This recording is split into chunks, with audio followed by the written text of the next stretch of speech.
desde la UNA conectados con nosotros. Hoy pues damos inicio a estas series de seminarios institucionales del CIVIC que tendremos cada 15 días, habrá un calendario, recibirán notificaciones de las diferentes ponencias, serán diferentes temáticas, diferentes investigadores de diferentes instituciones. Entonces, lo que queremos es transmitir una riqueza de temas que puedan ser del interés de estudiantes y de profesores. Hoy iniciamos con un maravilloso seminario, lo presentará ahorita la doctora Cristina Martínez, pero bueno, es invitarlos a estar con nosotros cada 15 días, estar al pendiente de las notificaciones de los seminarios, y también podemos recibir sugerencias, me refiero sobre todo pues a los estudiantes, a los investigadores del CIVIC o no del CIVIC, de la UAM, de donde sea, que quieran unirse a esta intención de transmitir las investigaciones que se están realizando en torno a nosotros, en torno al CIVIC. Entonces, pues sin tomar mucho tiempo, muchas gracias por conectarse, bienvenidos, esperemos que nos veamos cada 15 días sin falta. Muchas gracias, soy Elena, ahorita la van a presentar por ser nuestra primer ponente. Siempre Elena apoyando, comprometida con el CIVIC. Bienvenidos todos. Muchas gracias, Eli. Bueno, pues yo tengo aquí de Elena, me da mucho gusto que sea nuestra primer ponente. La doctora Lena Mariquiere es ecóloga, es especialista en conducta animal y en manejo y estadística de bases de datos. Ella hizo su doctorado en el Instituto de Ecología en la UNAM. Después tuvimos el placer de tenerla con nosotros haciendo un postdoctorado en el CIVIC y después hizo un postdoctorado en el Museo de Zoología de la Facultad de Ciencias de la UNAM. Actualmente, la doctora Quiere es investigadora asociada al proyecto de Ciencia de Frontera apoyado por el CONACYT que tenemos ahora en el CIVIC y que está a cargo de la doctora Marcela Osorio. Este proyecto se titula Legado de la contaminación de la minería metálica en la conducta, fisiología y microbiota en poblaciones de aves y humanos del centro-sur de México. Entonces, muchas gracias, Lena, y adelante, por favor, con tu presentación. Muchísimas gracias por la invitación, por esa amable introducción. Siempre es un gusto estar con la gente del CIVIC. La verdad los extraño y estoy emocionada de regresar y verlos algún día cuando estemos en situación más normal otra vez. Y por lo pronto me parece maravilloso que haya un ciclo de seminarios para tener este intercambio. Voy a apagar la cámara para no jalar tanto recurso y con eso empezamos la presentación. Pues, como comentó la doctora Cristina, esta plática pertenece a un proyecto más grande que llevamos ya varios años desarrollando por partes, ¿no? Una parte fue durante la estancia postdoctoral en el CIVIC, luego hemos y he seguido con otra parte en la estancia postdoctoral en la Facultad de Ciencias, con la colección de aves, y ahora vamos a seguir todavía ampliando más los temas con este apoyo con el proyecto de CONACYT. Entonces, bueno, el título de esta charla de hoy es el impacto de la actividad minera sobre la coloración en la calandria dorsirrayada, Icterus pustulatus, en Huautla y más allá.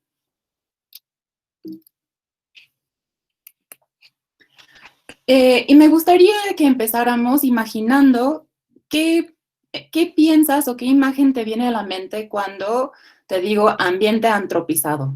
Quizás piensas en la Ciudad de México o en un ambiente, una zona residencial donde está totalmente transformado físicamente el ambiente, quizás en un ambiente agrícola en donde se ha perdido gran parte de la vegetación nativa, original.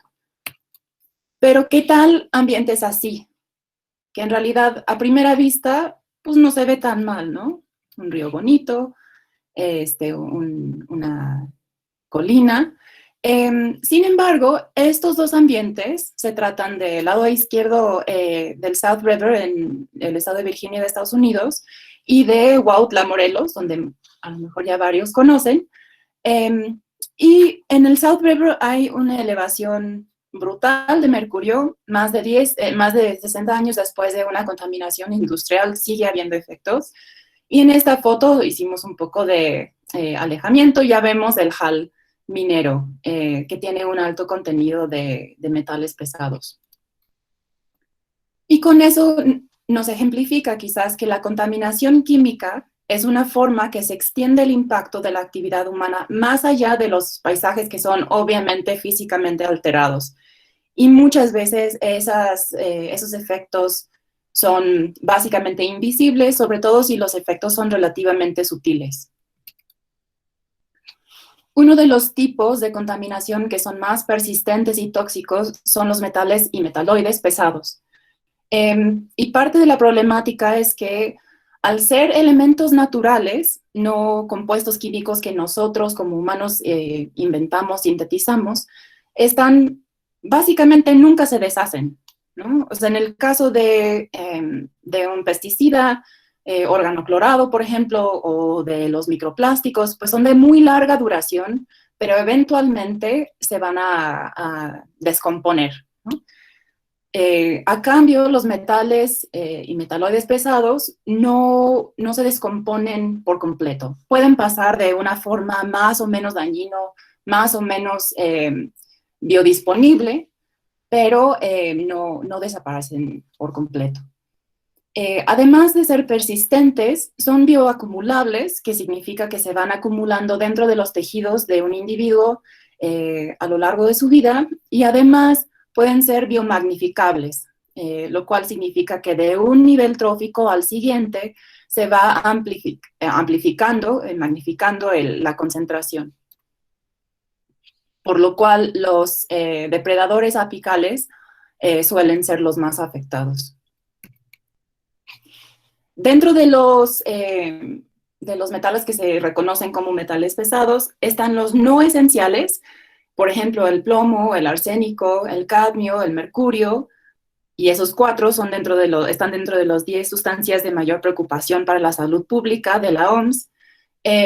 Y al ser no esenciales, no tener ninguna función fisiológica en el cuerpo, los organismos no tienen mecanismos fisiológicos muy calibrados para sacarlos del cuerpo, ¿no? Entonces, en realidad, con estas sustancias no existe una concentración, entre comillas, normal o segura.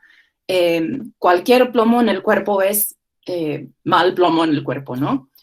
Por otro lado, existen metales que muchos autores reconocen como metales pesados que son esenciales. O sea, tienen algún papel en el cuerpo y por lo tanto los mecanismos de control de su acumulación versus su excretación son un poco más acertados o más efectivos. Sin embargo, a muy altas concentraciones pueden ser peligrosos, como el níquel, el cobre, el zinc, el selenio, el hierro. Entonces, están estos dos tipos. Hay varias fuentes antropogénicas de metales pesados. Y vamos a ir un poco de lo más local a lo más amplio. La cacería y pesca a lo mejor les sorprende, pero es una fuente muy importante de metales pesados a nivel local. Incluso es un problema muy grave de conservación para aves rapaces y aves acuáticas, debido a los hábitos de estos animales. Las balas de plomo, cuando son utilizados para cazar, suelen fragmentarse mucho y por lo tanto quedan fragmentos dentro de las entrañas que luego dejan los cazadores en el campo, y por lo tanto son consumidos como, por ejemplo, por el cóndor de California, por otros rapaces grandes como las águilas, y son un problema muy grave de conservación, y además la razón de que en realidad la intoxicación por plomo es bastante bien estudiado en este tipo de aves. En el caso de las aves acuáticas, son las presas de pescar, que muchas veces siguen siendo hechos de plomo, y al buscar gastrolitos para moler su comida dentro de su tracto digestivo, tragan a propósito estos artefactos. Entonces, a nivel local pueden ser muy dañinos estos fuentes de metales. La industria, por ejemplo, las plantas de fundición de metales o la curtiduría, también son fuentes muy importantes de metales pesados. Sobre todo, estos también luego son puntos muy específicos de contaminación, pero también por su influencia sobre los sistemas acuáticos, pueden tener un alcance bastante grande. La contaminación del aire por las emisiones de los autos, sobre todo histórico, cuando todavía había plomo en la gasolina, era una fuente muy amplio, y todavía se siguen encontrando depósitos grandes de plomo en suelos urbanos debido al uso de plomo en la gasolina, y también en los desagües urbanos y en los desechos sólidos, sobre todo los electrónicos. Son muy importantes que se manejen adecuadamente esos residuos que tienen un montón de diferentes metales. Y el tema de interés de hoy, que es la minería, también es una fuente bastante importante y amplio de metales depósito antropogénico de metales. La minería contribuye a la contaminación por metales pesados básicamente al sacar los materiales, o sea, como les mencioné, estos son elementos que están en la corteza de la tierra, pero lo que hace la minería es extraerlos del subsuelo donde estaban a la superficie donde están expuestos a los organismos. Además, el proceso de extracción de los metales de interés implica el moler el sedimento, el hacer varios procesos químicos y físicos para extraer los metales de interés, y luego se queda con este material de desecho que, cuando está amontonado de esta forma, se conocen como jales. Por lo tanto, y muchas veces se dejan así, al aire libre. Hay diferentes técnicas de manejo, pero desafortunadamente el simplemente amontonarlos sigue siendo bastante común. También, al ser sedimentos muy finos, se pueden volar como polvos, y por lo tanto también pueden ser transmitidos en el aire, dispersados por el viento. Como verán aquí, esta es de hecho foto de Huautla.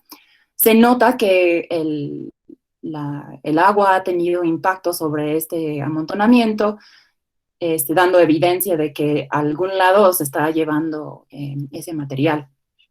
Y estos sedimentos suelen ser muy contaminados, y de hecho uno pensaría que una mina artesanal quizás sería menos dañino que uno a gran escala, pero a veces es incluso al revés, porque cuando los procesos para extraer los metales son muy eficientes, queda poco metal de desecho. Entonces, a veces puede ser incluso peor una mina artesanal que una megamina.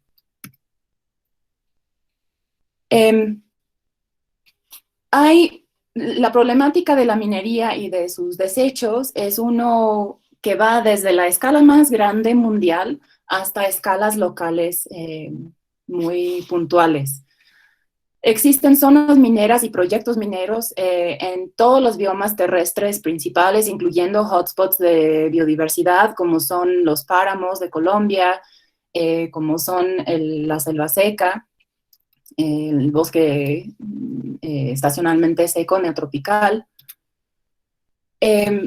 Y el promedio de la distancia máxima de impacto es de 30 kilómetros. Este dato me impactó mucho, ¿no? Uno pensaría, bueno, sería en los alrededores inmediatos, ¿no? De una mina que podría haber impacto, pero en realidad sí puede viajar mucho más entre los polvos, entre las corrientes de agua, etc.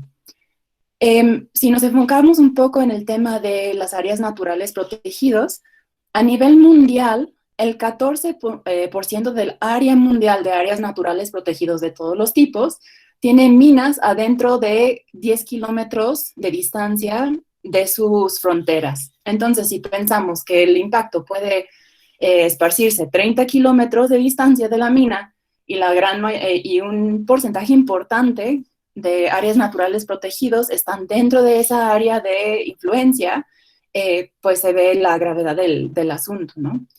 Y en un registro de diferentes incidentes de contaminación química en ANPs en Latinoamérica, se encontró que la fuente más importante, la causa singular más importante fue la minería, con el 38% de los incidentes.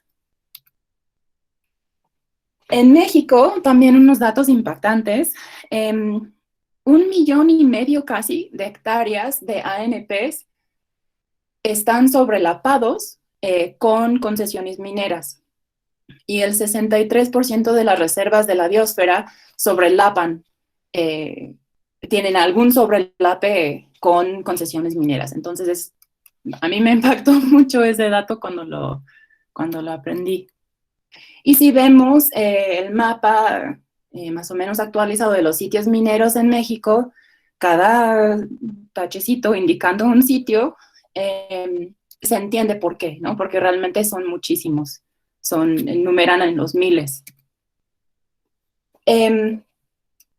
Y si estamos pensando específicamente en las áreas naturales protegidas, nos surge la problemática importante de que a lo mejor, además de la minería en sí, podría haber coincidencia con otras problemáticas antropogénicas, como la transformación de uso de suelo, contaminación de otros tipos, como la agroquímica, y podría empeorar o tener efectos sinérgicos entre esos dos o más problemáticas, ¿no?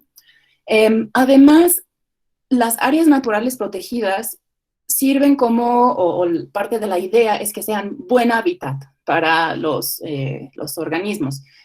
Y si en otros sentidos el hábitat parece ser bueno, pero a la vez está contaminado, se puede generar lo que se conoce como una trampa ecológica, en donde todos los sentidos de un animal, por ejemplo, le está diciendo que este lugar es ideal, pero a la vez hay un factor que lo hace perjudicial, que es imperceptible para el animal y por lo tanto podría estar eligiendo estar en ese lugar que finalmente le va a perjudicar. Ya llegando a nivel local, muchos a lo mejor ya conocen los sitios mineros ex sitios mineros en Huautla, pero bueno, el área queda dentro de la reserva de la biosfera de la Sierra de Huautla, muy cercano al poblado de Huautla. En esa área hubo minas de varios tiros de minas de plata y plomo que fueron operacionales desde el siglo XVI hasta en 1993, que la minera se fue y dejó todo el desecho ahí. Un total de aproximadamente 780,000 toneladas de desechos están a la intemperie, justo así como se ve, en estas como montoncitos. La textura del suelo es muy, muy fino, casi talcoso, se derrumba fácilmente, y tienen el plomo, niveles de plomo y arsénico muy por arriba de los límites permisibles, aproximadamente 5.6 veces más concentrado que lo permisible de plomo, 6 veces más del arsénico. Y se ha detectado niveles elevados de metales pesados en 2 especies de ratones, y también en humanos, en el poblado de Huautla, comparado con poblados cercanos donde no hay esta actividad o no hubo esta actividad minera.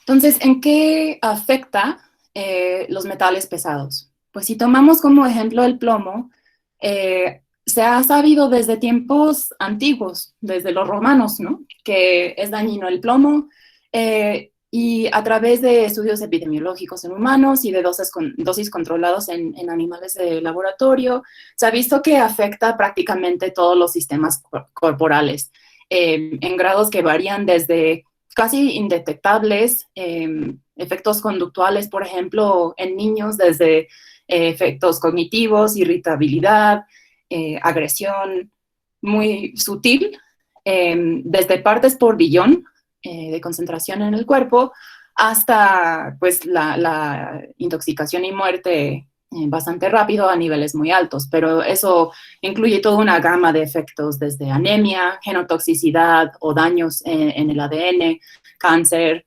crecimiento perjudicado, daño a diferentes órganos como los riñones, el hígado, lesiones cutáneos, estos efectos conductuales que mencioné, y tanto en animales de laboratorio como en humanos los efectos suelen ser más fuertes en juveniles, son perjudicados a concentraciones más bajas que los adultos.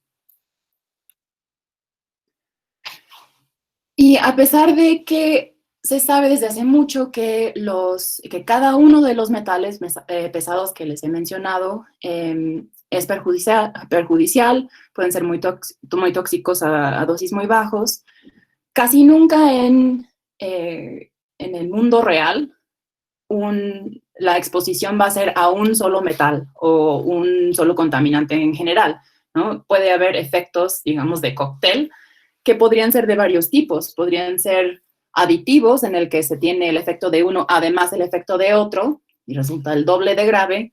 Podría haber efectos sinérgicos o multiplicativos, en el que el efecto de uno más el efecto de otro sea peor en combinación que la suma de los dos.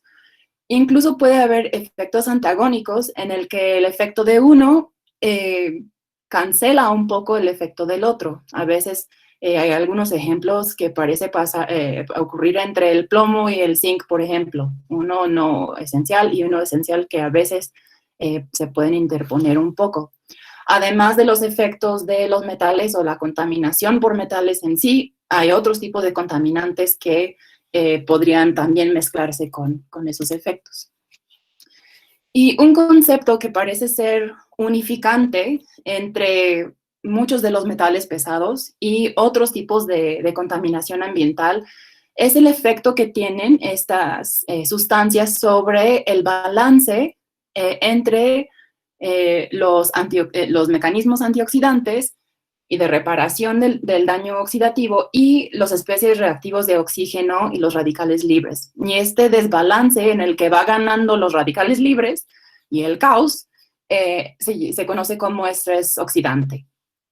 Y este balance se puede afectar tanto por los factores que aumentan la efectividad de los mecanismos antioxidantes, como los que aumentan la cantidad de estrés que hay sobre el sistema, ¿no? La cantidad de radicales libres.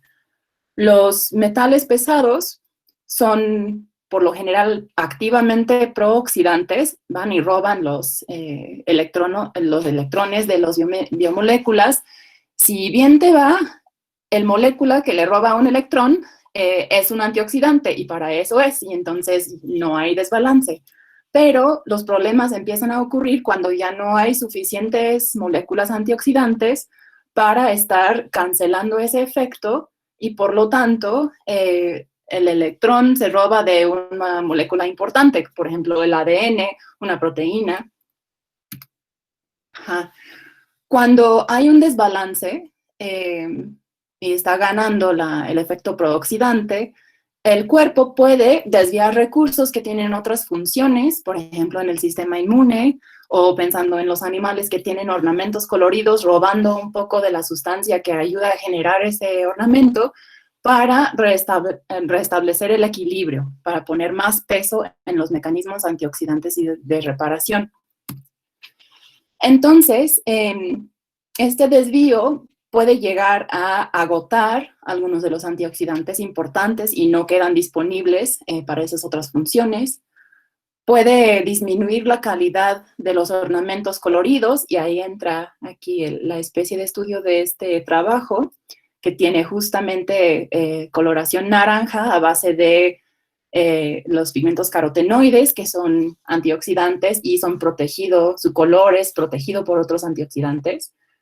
Puede llevar a un sistema inmune deprimido, y si llega a pasar de esta etapa de desvío de recursos y además empezar a generar daño oxidativo, puede haber daño al celular y del ADN, senescencia o envejecimiento de las células y por lo tanto del organismo, genotoxicidad o errores en el ADN, muerte celular, cáncer, etc.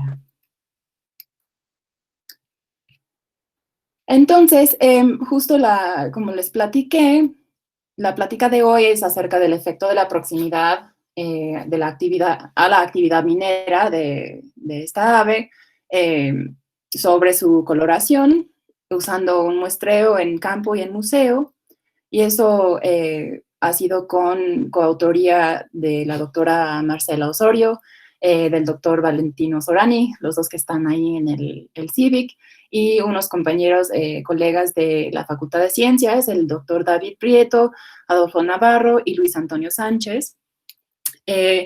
Y se ubica justo en la intersección entre trabajos con las aves en Huautla y trabajo con las aves en colección,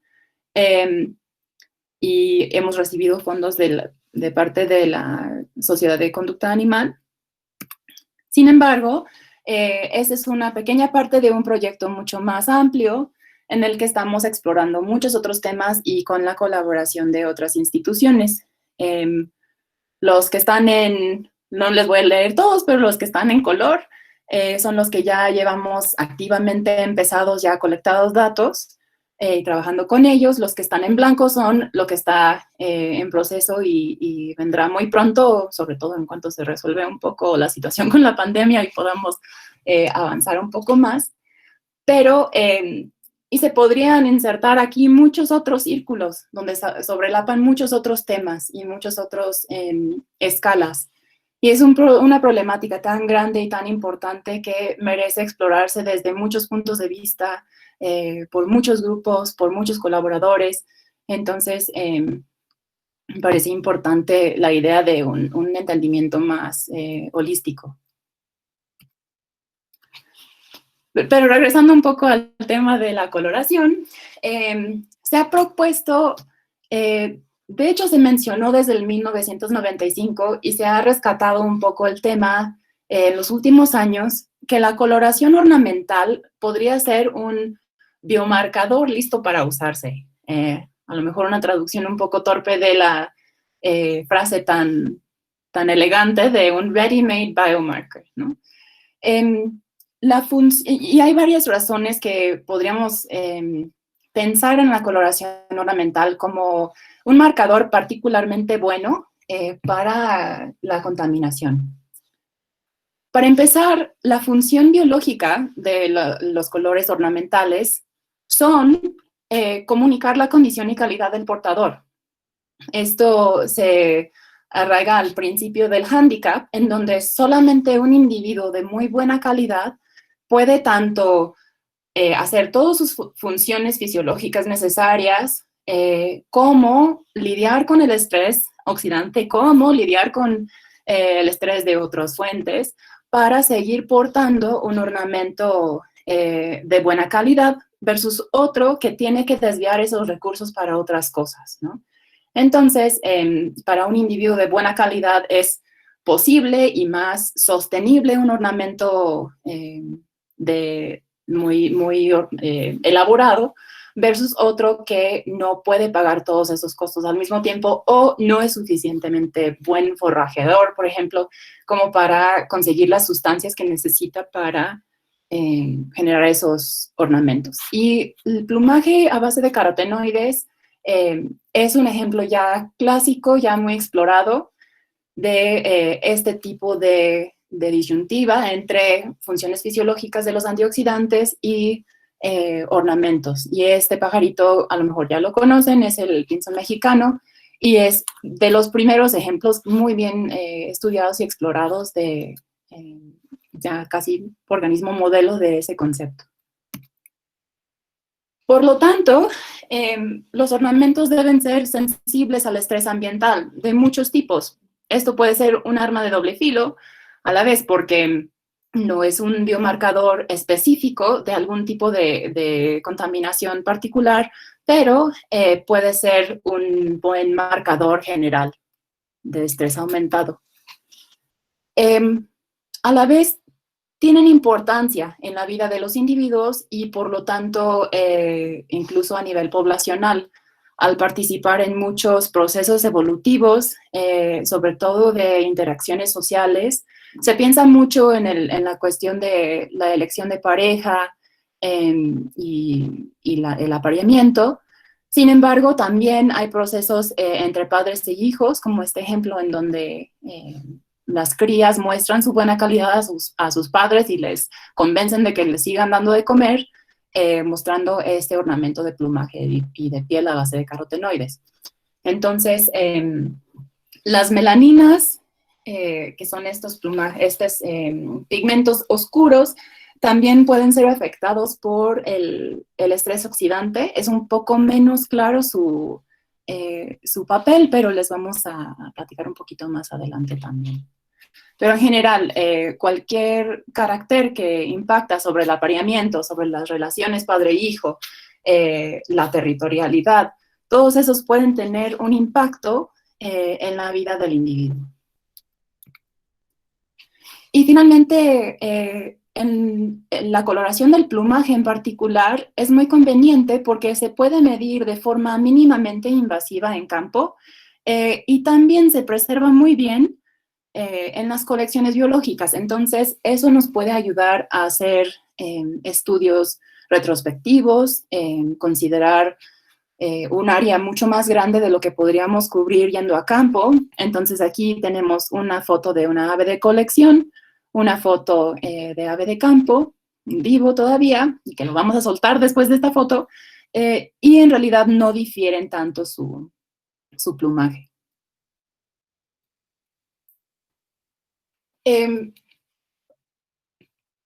A pesar de que se propuso ya hace muchos años, en el 95 fue la primera referencia que encontré sobre la idea de usar los colores ornamentales para hacer biomarcadores, en realidad hay relativamente pocos estudios sobre los efectos de contaminación por metales pesados sobre la coloración del plumaje.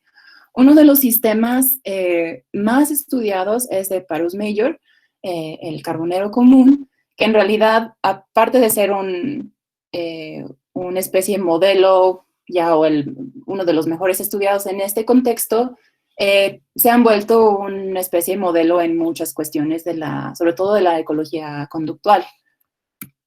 Hay dos ejemplos de plantas de fundiciones, de procesamiento de metales, reciclaje de metales, que tienen niveles documentados altos de metales pesados varios, y en realidad el tipo de contaminación es bastante similar a la contaminación por los jales mineros.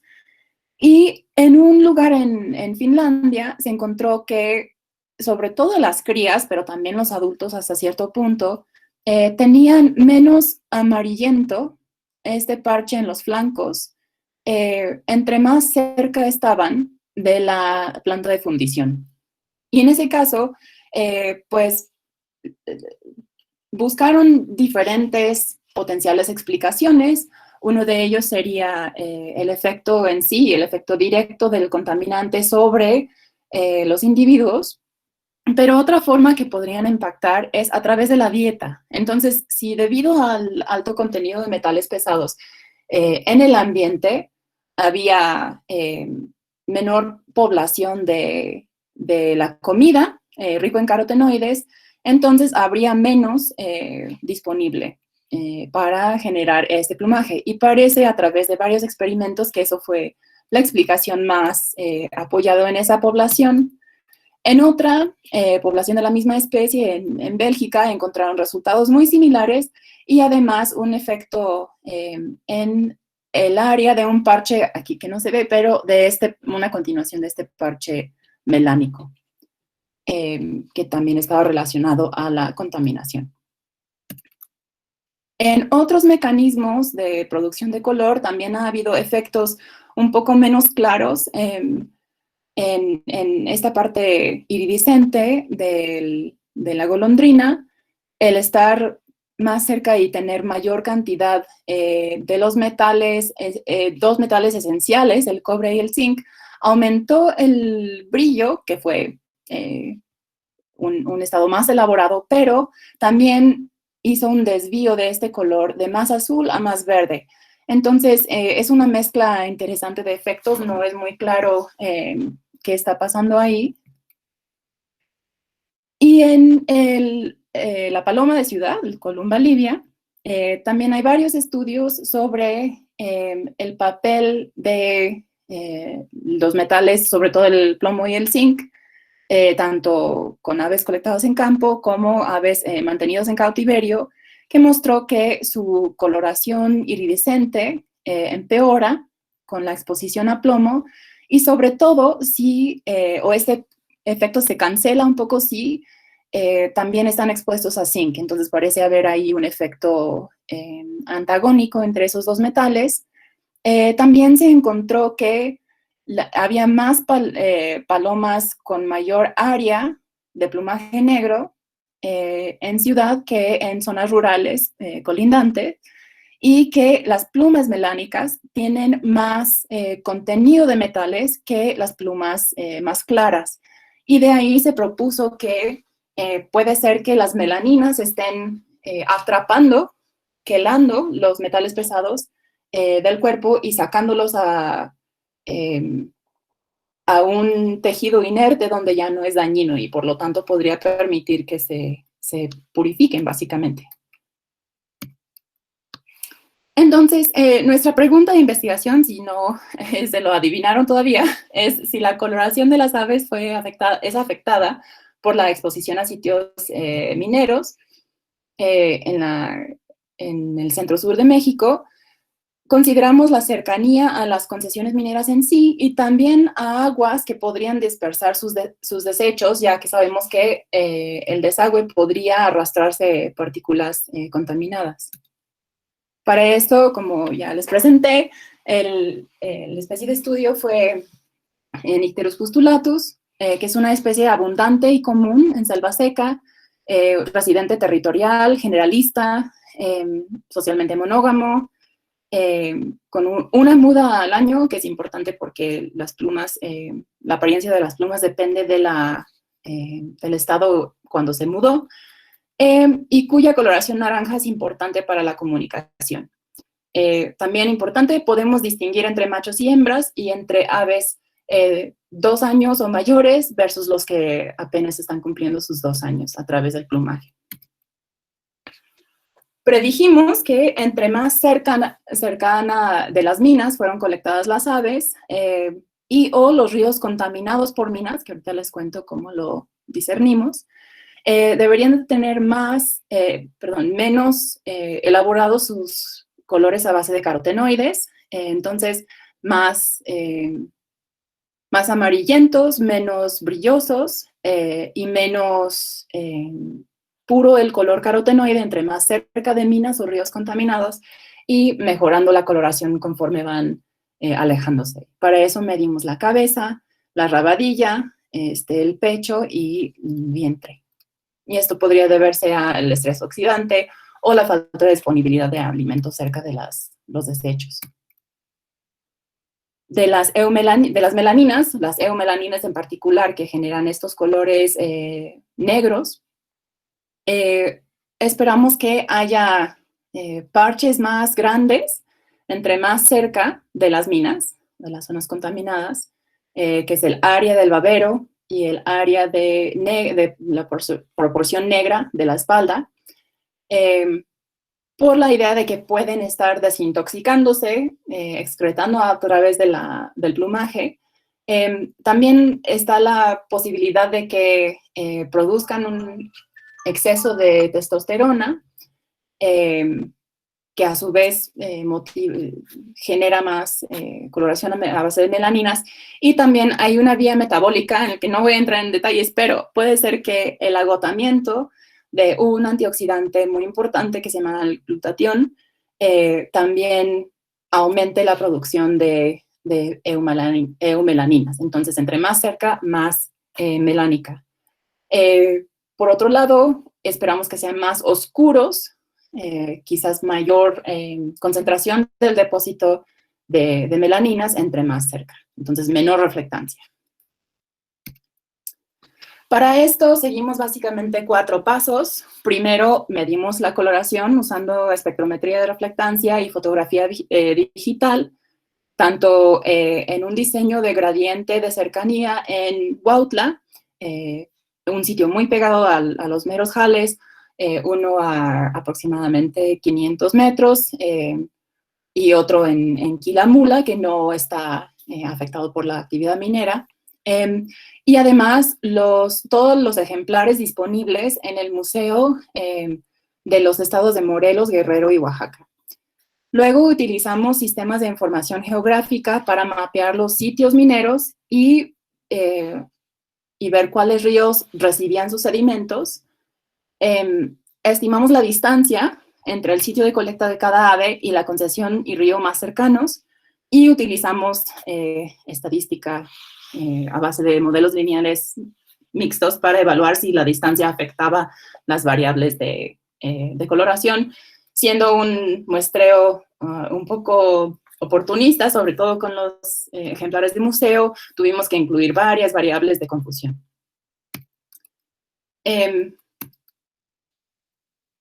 Tanto en museo como en campo, aquí están las condiciones del muestreo. Básicamente fue todo el año del 1979 para el 2017, adultos con coordenadas GPS. Aquí en campo tomamos, y ahí en el museo medimos directamente con espectrómetro y las fotografías. Y en campo, como no pudimos llevarnos el espectrómetro, tomamos las mediciones espectrométricas sobre plumas colectadas. Los 2 muestreos fue en mayo y junio de 2017 y febrero y marzo del 2020. Calculamos 3 diferentes variables que describen qué tan brillantes son, qué tan amarillento versus rojizo son y qué tan puro es el color a base de carotenoides. Y para las melaninas medimos la reflectancia promedia, que es básicamente qué tan claro versus oscuro es, y el área de los parches melánicos del babero y la proporción de puntitos negros en la espalda con la proporción de área. Con sistemas de información geográfica mapeamos los sitios mineros. Para eso consideramos concesiones mineras vigentes en el 2017 que fueran de explotación, no solo de exploración, más el caso conocido de Huautla, que ahora está clasificado como exploración, pero en realidad sabemos que hay una gran acumulación de contaminación ahí, y que el mineral o los minerales extraídos incluyera al menos un metal. Eso resultó en 208 concesiones en los 3 estados. Para la cuestión de los ríos, utilizamos un modelo digital de elevación para estimar la dirección y la acumulación del flujo de agua y determinamos si desde los puntos de los sitios mineros el agua fluía hacia ese río. Entonces hay ríos que contienen al menos un sitio minero, que son estos más oscuros, versus los que no, que son los más claros. Mapeamos las ubicaciones de todos los individuos muestreados en campo y en museo, y hicimos un mapa en conjunto, ¿no? Entonces ya con esto pudimos mapear, estimar la distancia de cada punto de colecta hacia la concesión más cercana, hacia el río más cercano, y determinar si ese río era afectado o no por minas.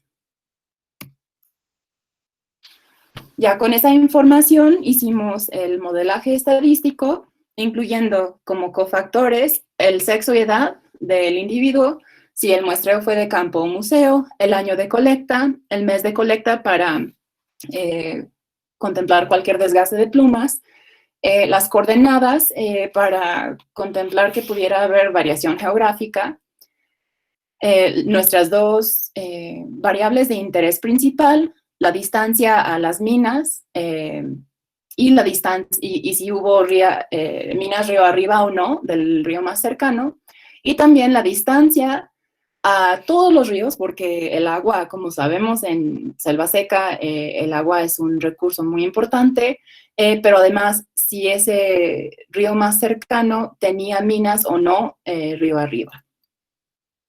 Además, incluimos varias otras interacciones que pudieran ser de interés. Bueno, encontramos, primero vamos a ir con los parches a base de carotenoides y luego con las melaninas. Encontramos que el color de la cabeza es afectado por la distancia a la mina más cercana. Entonces, entre más lejano la mina más cercana, más alto el valor de croma carotenoide de la corona, o sea, más puro el color a base de carotenos.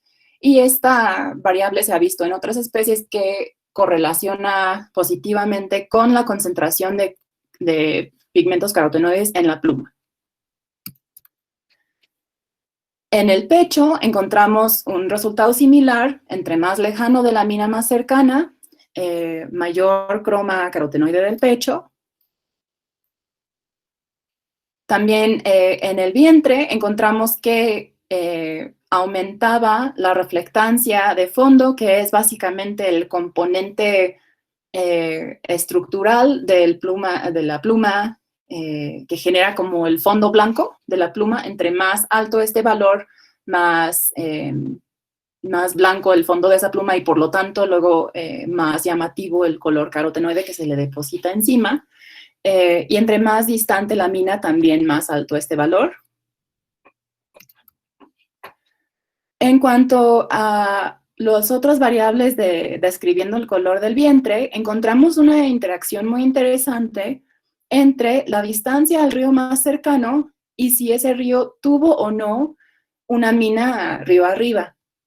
La distancia en general a un río que no tuviera mina, la coloración fue mejor tanto en croma carotenoide como en el tono, que es más naranjoso, fue mejor en cuanto más cerca de un río en general.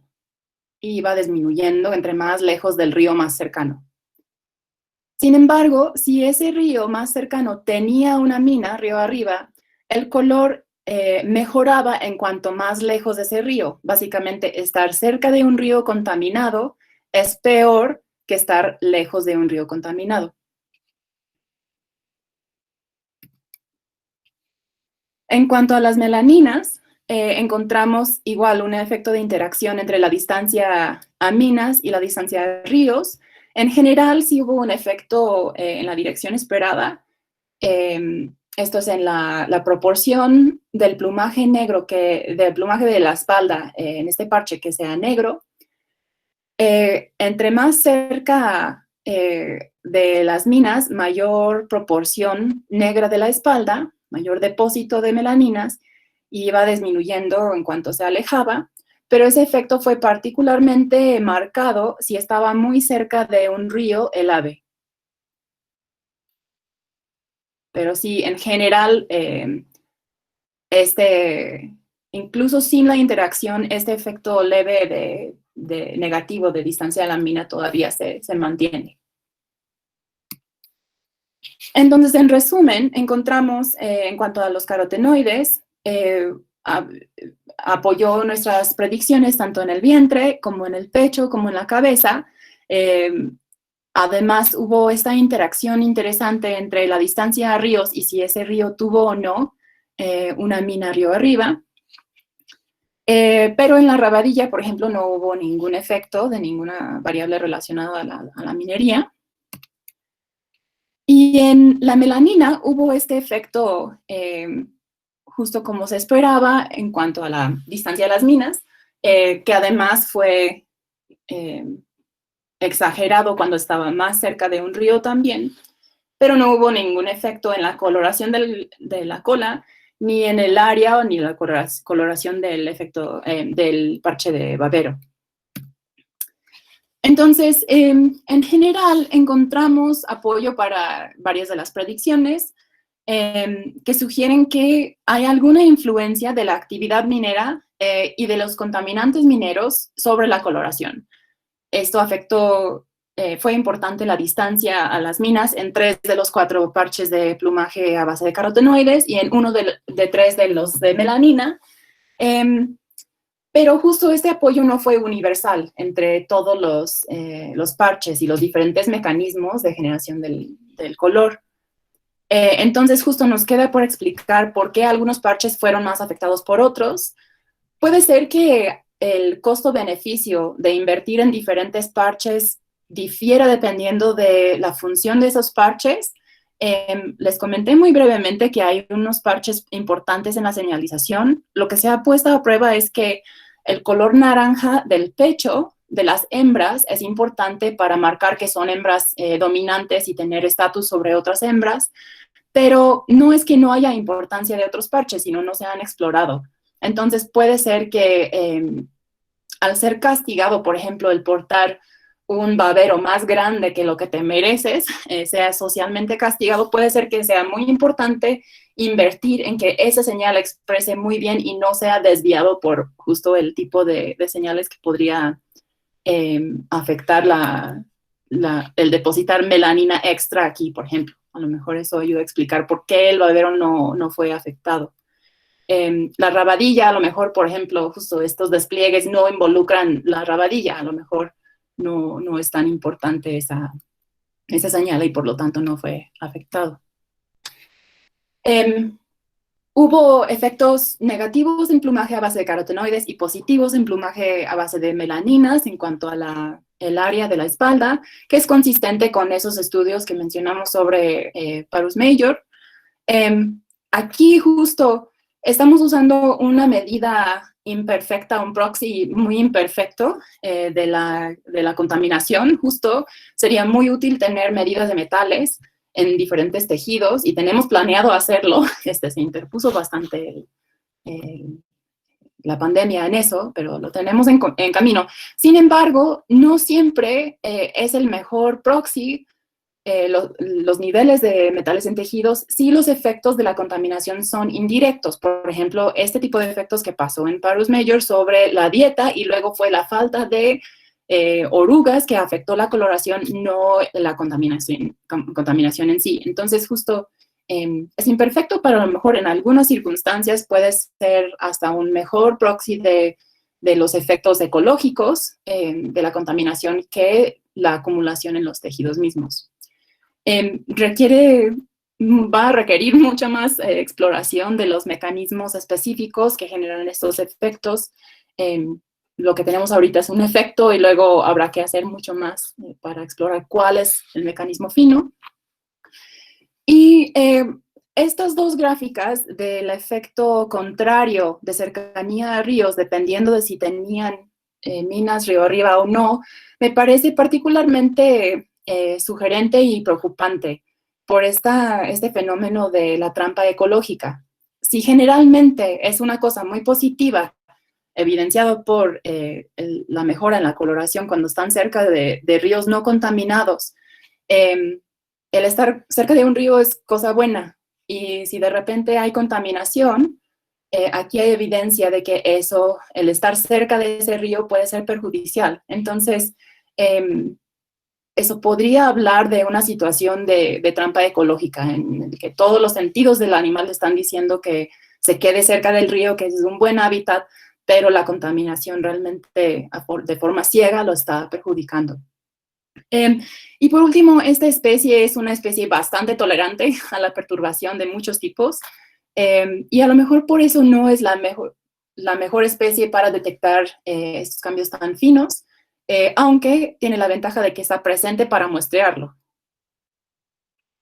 Entonces, bueno, en conclusión, encontramos algunos efectos de la cercanía a las concesiones y a los ríos, aún siendo un próximo imperfecto de la exposición a la contaminación. Este estudio es un ejemplo de cómo se pueden usar no solo la colecta en campo, sino las colecciones ornitológicas para explorar preguntas que no fueron la intención original de la colecta. Y claramente se requiere mucho más investigación a diferentes escalas espaciales, temporales, de diferentes taxa, para entender mejor, de una forma más integral, los efectos de la contaminación minera. Con eso les agradezco mucho a ustedes por su atención, a todos los que ayudaron en campo y a las organizaciones y agencias que dieron fondos y apoyo logístico.